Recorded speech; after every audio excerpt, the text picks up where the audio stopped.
take a look at this. This is kind of eye-opening in terms of just how good Myles Garrett was. Teams with the fewest sacks last season. This is from Sunday Night Football on NBC. You see the Bears had 20. Falcons had 21. Raiders 27. Bengals 30. The Packers and the Browns had 34. And Garrett had 16 of them.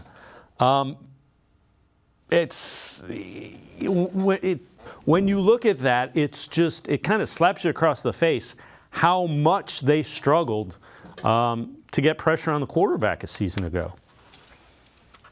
Yeah, I mean, at times they generated a lot of pressure. They just couldn't put it all together. I mean, Jordan Elliott had over 20 pressures. Clowney got a lot of pressures. I mean, a lot of those guys were able to generate pressure. They just couldn't put it all together in terms of sacks. And you hope with Jim Schwartz, which I did some digging, when he was in Tennessee and Detroit, he only averaged around 35 sacks per year. I mean, his talent that he coached. But then in Philly, he averaged about 42. So the Browns had 34. So the bar's already set there based on what Schwartz did in Tennessee and Detroit.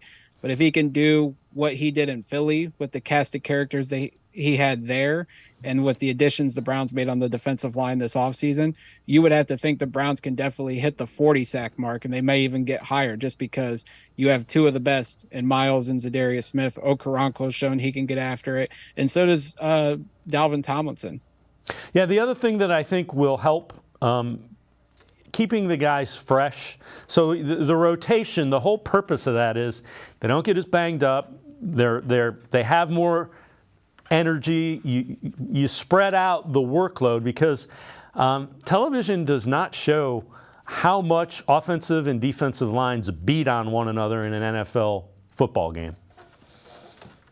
For sure. That's the most physical part of the game, I think, is what happens in the trenches. And I think that's why the Browns are now benefiting from the depth that they have. You look at the edge position, you have Alex Wright, who's coming into his second year, Isaiah McGuire, who is the team's third-round pick. Then you look in the interior, you hope, Jordan Elliott, Perrion Winfrey, those guys, Maurice Hurst, Tristan Hill, some of the other additions that they made in free agency.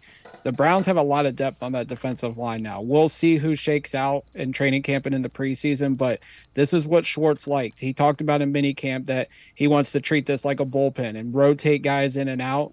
Then we get in the fourth quarter. If you have Zadarius Smith and Myles Garrett fresh and Dalvin Tomlinson fresh, that's going to be a nightmare for opposing offenses late in games. Yeah, and keep in mind, very rarely do offensive lines rotate guys in and out. So that's the thought behind rotating them.